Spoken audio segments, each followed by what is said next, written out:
সবাইকে ঈদের শুভেচ্ছা জানাচ্ছি।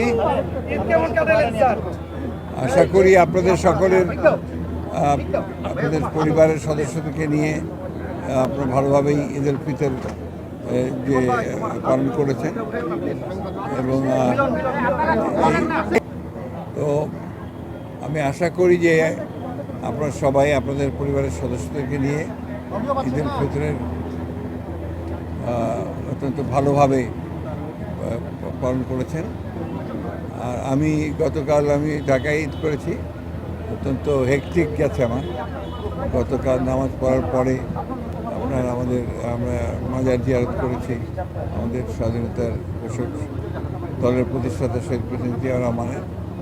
তারপরে আমরা বিকাল 4টায় আবার প্রধান উপদেষ্টার ঈদের শুভেচ্ছা জানানোর জন্য আমন্ত্রণ জানিয়েছিলেন, আমরা সেখানে গিয়েছিলাম এবং রাত্রি 9টার দিকে আমরা আমাদের দলের চেয়ারপারসন এবং অ্যাক্টিং চেয়ারপারসন তারেক রহমান সাহেবের সঙ্গে ভার্চুয়ালি আমাদের পার্টি অফিসে আমরা কথা বলেছি।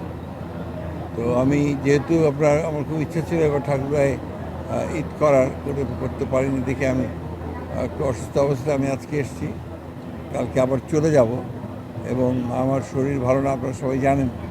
আমি হয়তো চিকিৎসার জন্যে 6 তারিখে আমি দেশের বাইরে যাব।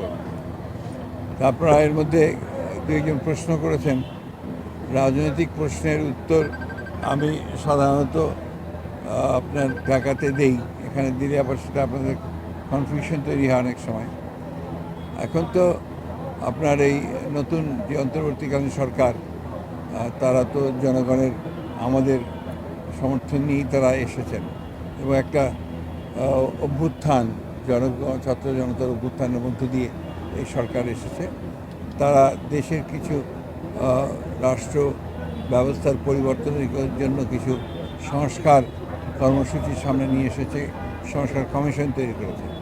সেই সংস্কারের প্রস্তাবগুলো আমরা সমস্ত যথাযথভাবে আমরা সেটা পর্যালোচনা করেছি, পর্যবেক্ষণ করেছি, পরীক্ষা করেছি এবং আমরা আমাদের দলের পক্ষ থেকে আমাদের যে মতামত সেটা আমরা সংস্কার কমিশনগুলোকে দিয়ে দিয়েছি এবং এটা নিয়ে তারা আগামী দিনে আবার আমাদের সঙ্গে বসবেন, অন্যান্য রাজনৈতিক দলগুলোর সঙ্গেও তারা বসবেন।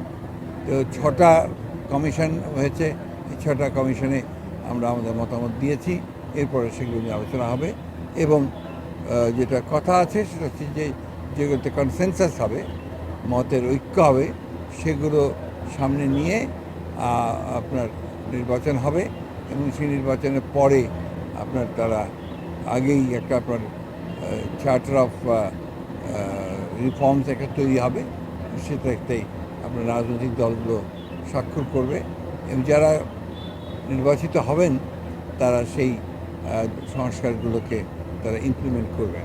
এই হচ্ছে মোটামুটিভাবে বর্তমানে রাজনৈতিক একটা বোঝাপড়া।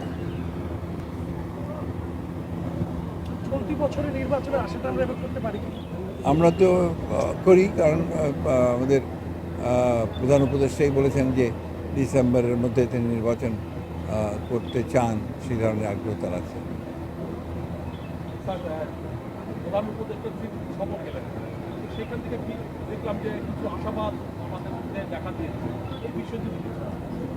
ব্যাপার হচ্ছে কি যে চীন সফর করাটা এটা নিঃসন্দেহে বর্তমান সরকারের একটা, আমি মনে করি যে এটা একটা বড় সাফল্য।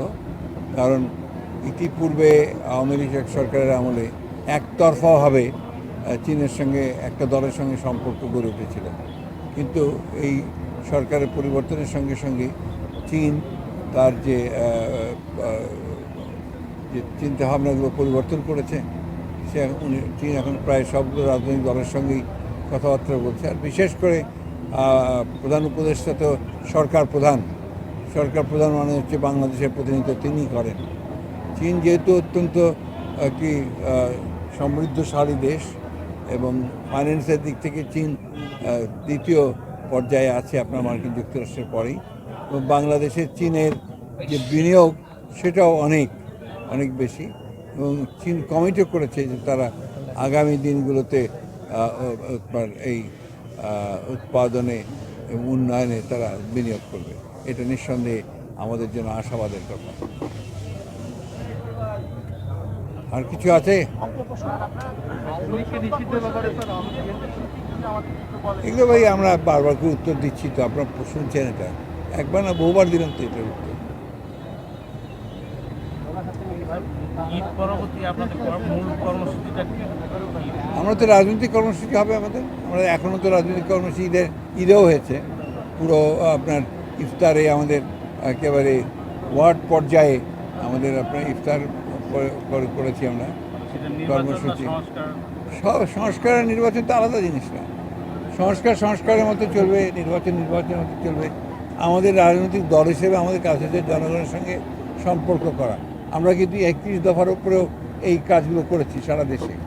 আমরা জনগণের সঙ্গে সম্পৃক্ততা করেছি, জনগণকে বুঝিয়েছি। আবার একই সঙ্গে আমরা ইফতার কর্মসূচি করেছি আমাদের দলকে সুসংগঠিত করবার জন্য। কিন্তু নিঃসন্দেহে সেটা নির্বাচন কেন্দ্রিক। ঠিক আছে। কত? আপনারা একটু ছাড়া দেন এটা।